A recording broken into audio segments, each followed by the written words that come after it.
ॐ कृष्णाय वासुदेवाय हरे परमात्मने प्रणतक्लेशनाशाय गोविन्दाय नमो नमः। जय श्री कृष्णा मेरी सोल फैमिली। आध्यात्म आपके अपने चैनल पर मैं नंदा आप सबका बहुत बहुत स्वागत करती हूँ। श्रीमद् भागवत महापुराण का पंचम स्कंद चल रहा है और भगवान की बनाई हुई इस सुंदर सृष्टि का वर्णन वेद व्यास मुनि इस श्रीमद् भागवत महापुराण में जो रचे हैं उन्हें सुखदेव मुनि इस समय राजा परीक्षित से सुना रहे हैं। राजा परीक्षित एक के बाद एक प्रश्न कर रहे हैं और सुखदेव मुनि उनका समाधान करते जा रहे हैं। आप लोग भी अपने अंतर्मन की दृष्टि से इस सुंदर सृष्टि का दर्शन करें। भगवान नारायण देव सूर्य भगवान की गति क्या है, चाल क्या है, उनका रथ कैसा है, कौन उनकी स्तुति करता है, उनकी पूरे सृष्टि का ब्रह्मांड की जो परिक्रमा करते हैं वह कितना तीव्र है और उनके साथ साथ और उनके सारथी यह सब किस गति से चलते हैं, इन सब का स्पष्ट वर्णन सुखदेव मुनि राजा परीक्षित से कह रहे हैं। श्रीमद् भागवत महापुराण के पंचम स्कंद का 23वां अध्याय चल रहा है। शिशुमार चक्र का वर्णन। श्री सुखदेव जी कहते हैं, राजन, सप्तर्षियों से 13 लाख योजन ऊपर ध्रुवलोक है। इसे भगवान विष्णु का परम पद कहते हैं। यहाँ उत्तानपाद के पुत्र परम भगवत भक्त ध्रुव जी विराजमान हैं। इस पूरे ब्रह्मांड में कौन से लोग कहाँ पर स्थित हैं और उनसे एक दूसरे से उनकी दूरी कितनी है और उन सब का एक जो रूपरेखा है जो ऊपर से दिखाई देता है, कहाँ ब्रह्मलोक है, कहाँ स्वर्गलोक है, कहाँ यमलोक है, वरुण लोक है, सप्तर्षि लोग कहाँ रहते हैं और अंतरिक्ष लोक में कौन रहते हैं और चंद्रलोक कहाँ है। सूर्य भगवान हर लोकों को प्रकाशित करते हैं और उनके गति के ही माध्यम से इस पूरी सृष्टि का बड़ा ही भव्य वर्णन कर रहे हैं। सप्तर्षि लोग जहाँ रहते हैं उनसे भी 13 लाख योजन ऊपर ध्रुवलोक है। इसे भगवान विष्णु का परम पद कहते हैं। यहाँ उत्तानपाद के पुत्र परम भगवत भक्त ध्रुव जी विराजमान हैं। अग्नि, इंद्र, प्रजापति, कश्यप और धर्म ये सब एक साथ अत्यंत आदर पूर्वक इनकी प्रदक्षिणा करते रहते हैं। अब भी कल्प पर्यंत रहने वाले लोग इन्हीं के आधार स्थित हैं।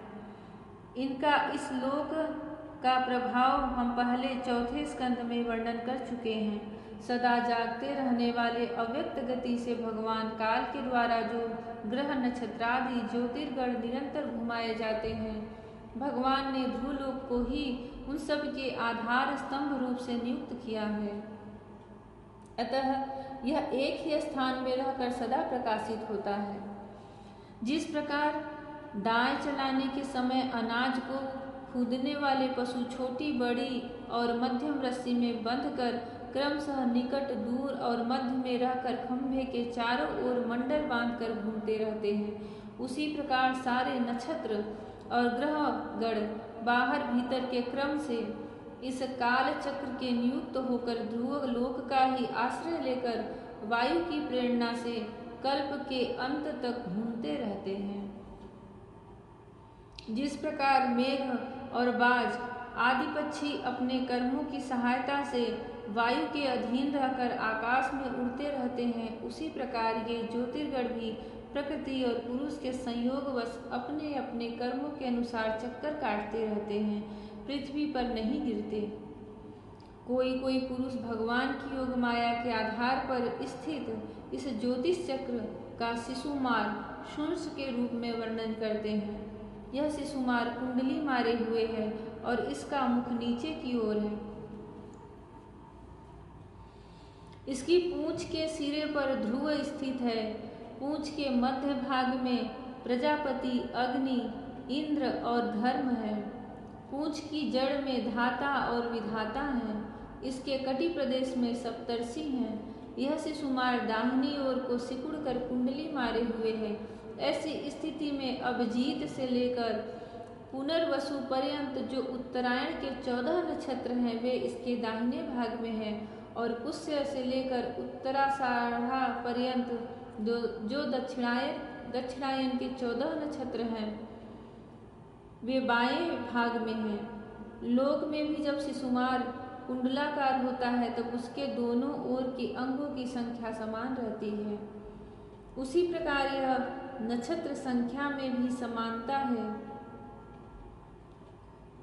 उसी प्रकार यहाँ नक्षत्र संख्या में भी समानता है। इसकी पीठ में अजिविथि, मूल, पूर्वाषाढ़ा और उत्तराषाढ़ा नाम के 3 नक्षत्रों का समूह है और उदर में आकाश गंगा है। राजन, इसके दाहिने और बाएं कटी तटों में पुनर्वसु और पुष्य नक्षत्र है। पीछे के दाहिने और बाएं चरणों में आद्रा और आश्लेषा नक्षत्र है तथा दाहिने और बाएं नथनों में क्रमशः अभिजीत और उत्तराषाढ़ा है। इसी प्रकार दाहिने और बाएं नेत्रों में श्रवण और पूर्वाषाढ़ा एवं दाहिने और बाएं कानों में धनिष्ठा और मूल नक्षत्र है।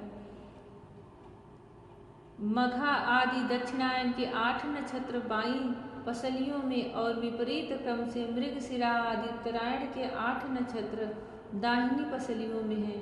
शतभिषा और ज्येष्ठा ये 2 नक्षत्र क्रमशः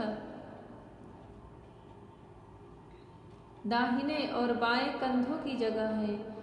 इसकी ऊपर की थुथनी में अगस्त्य, नीचे की ठोड़ी में नक्षत्र रूप यम, मुखों में मंगल, लिंग प्रदेश में शनि, ककूद में बृहस्पति, छाती में सूर्य, हृदय में नारायण, मन में चंद्रमा, नाभि में शुक्र, स्तनों में अश्विनी कुमार, प्राण और अपान में बुध, गले में राहु, समस्त अंगों में केतु और रोमों में संपूर्ण तारागण स्थित है। राजन, यह भगवान विष्णु का सर्व देवमय स्वरूप है। इसका नित्य प्रति सायंकाल के समय पवित्र और मौन होकर दर्शन करते हुए चिंतन करना चाहिए तथा इस मंत्र का जप करते हुए भगवान की स्तुति करनी चाहिए। संपूर्ण ज्योतिर्गणों के आश्रय कालचक्र स्वरूप सर्वदेवाधिपति परम पुरुष परमात्मा का हम नमस्कार पूर्वक ध्यान करते हैं। ग्रह, नक्षत्र और ताराओं के स्वरूप में भगवान का आधिदैविक रूप प्रकाशित हो रहा है। वह तीनों समय उपर्युक्त मंत्र का जप करने वाले पुरुषों के पाप नष्ट कर देता है। जो पुरुष प्रातः, मध्याह्न और सायं तीनों काल उनके इस आधिदैविक स्वरूप का नित्य प्रति चिंतन और वंदन करता है उसके उस समय किए हुए पाप तुरंत नष्ट हो जाते हैं। जय श्री कृष्ण। शिशु जैसे कुंडली मार करके माँ के गर्भ में रहता है उसी प्रकार इस पूरे तारा समूह मंडल, ग्रह, नक्षत्रों और जो भगवान के लोक हैं और जो सप्तर्षिगण हैं उनकी स्थिति बताई गई है। इस पूरी सृष्टि को एक शिशुमार की तरह देखा जाता है और जो उसका नित्य प्रति इस प्रकार स्तुति करके ध्यान करता है भगवान श्री कृष्ण की प्रसन्नता प्राप्त करता है। भगवान श्री कृष्ण सबके हृदय की मलिनता नष्ट करे, सद्बुद्धि दे, प्रेम बढ़ाएं, करुणा बरसाएं, अपनी भक्ति दे। जय श्री कृष्ण। राधे राधे। जय श्री कृष्ण। हरि ओम।